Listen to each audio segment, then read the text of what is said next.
Hi, Assalamu alaikum. I am Dr. Nizamuddin Qasmi. I am a sexual disorders and infertility specialist working here at Saira Healthcare and Hijama Center, Barabanki Uttar Pradesh. पिछली कई सारी videos में हमने discuss किया है infertility से related बहुत सारी चीज़ों के बारे में। उसमें एक चीज़ आई थी जब हम सीमेन एनालिसिस की रिपोर्ट के बारे में आप लोगों से डिस्कस कर रहे थे। उसमें हमने आपको पस सेल्स के बारे में बताया था। कुछ लोगों में इन्फेक्शंस की वजह से पस सेल्स जो होते हैं बहुत ज़्यादा इंक्रीज़ हो जाते हैं, और भी कई सारे मल्टीपल रीज़न हमने आप लोगों से डिस्कस किए हैं पस सेल्स के बारे में, जिसको हम लोग टेरेटोस्पर्मिया के नाम से जानते हैं।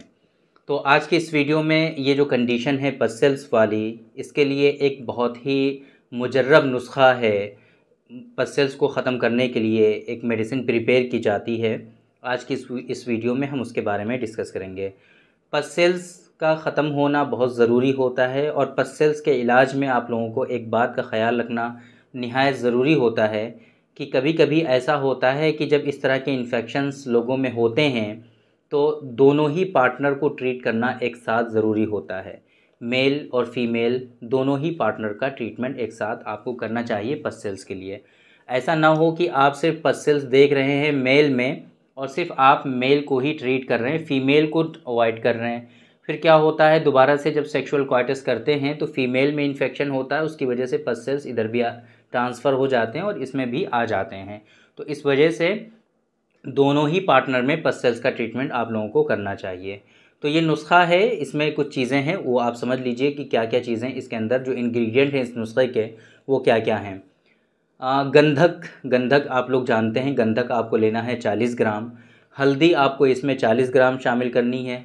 रीठ या रीठा आप कह लीजिए, इसकी छाल मिल जाती है, पोस्त मिलता है रीठा का, ये भी 40 ग्राम आपको लेना है।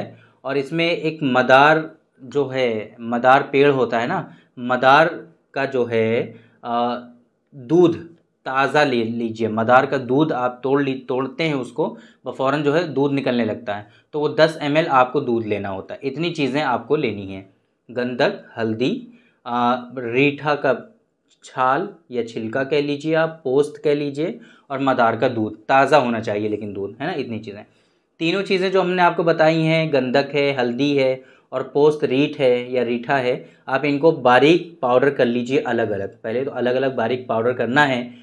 तरीक़ा हम बता रहे हैं कि कैसे आपको इस नुस्खे को प्रिपेयर करना है, कैसे आपको बनाना है।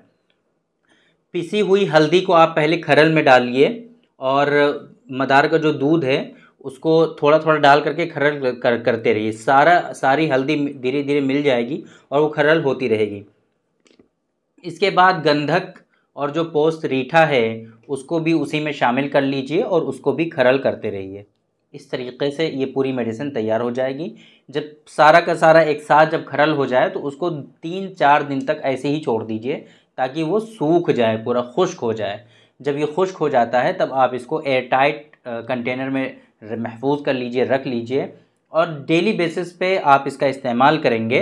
500 mg सुबह शाम दोनों टाइम, 500 mg आधा ग्राम आपको इस्तेमाल करना है। इसको दूध के साथ इस्तेमाल कर सकते हैं, मलाई के साथ इस्तेमाल कर सकते हैं, या फिर मक्खन के साथ भी इस्तेमाल कर सकते हैं। आप इसको सुबह शाम दोनों टाइम इस्तेमाल करना होता है।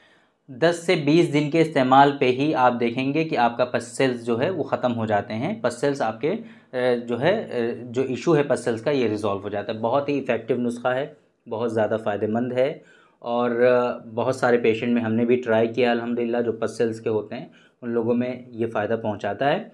तो अगर आप टेरेटोस्पर्मिया से परेशान हैं, प्रेगनेंसी नहीं होती है, बहुत मर्तबा पस सेल्स की वजह से, पस सेल्स जब ज़्यादा होते हैं तो बहुत मेजर इश्यूज़ होते हैं लोगों में। इवन सीमेन एनालिसिस भी अब नॉर्मल होने लगता है पस सेल्स अगर ज़्यादा हो जाते हैं तो ऐसी सूरत में आप लोगों को ये टेरेटोस्पर्मिया हम इसी वजह से कह रहे हैं कि जब पस सेल्स जब बढ़ जाते हैं ना, तो फिर क्या होता है कि एबनॉर्मलिटीज़ हो जाती, स्पर्म भी एबनॉर्मल होने लगते हैं इन्फेक्शन की वजह से, एग्लूटिनेशन पॉजिटिव होने लगता है। इसी वजह से हम टेरेटोस्पर्मिया कह रहे हैं। टेरेटोस्पर्मिया डायरेक्टली पस सेल्स आने को टेरेटोस्पर्मिया नहीं कहते हैं, टेरेटोस्पर्मिया कहते हैं abnormal form of the sperm अगर ज़्यादा होते हैं आपके, मोर देन 96% अगर एबनॉर्मल फॉर्म होते हैं तो उस कंडीशन को हम लोग ट्रेटोस्पर्मिया के नाम से जानते हैं। ये सारी चीज़ें हमने आप लोगों से डिस्कस की हुई हैं पहले भी।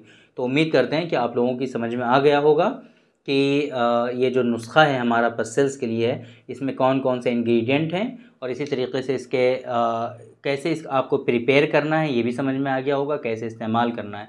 ये सारी चीज़ें आप लोगों को हमने बता दी हैं। उम्मीद करते हैं कि आप लोगों को फ़ायदा हुआ होगा। तो थैंक यू वेरी मच, बहुत बहुत शुक्रिया आपका। आज के इस वीडियो में इतना ही।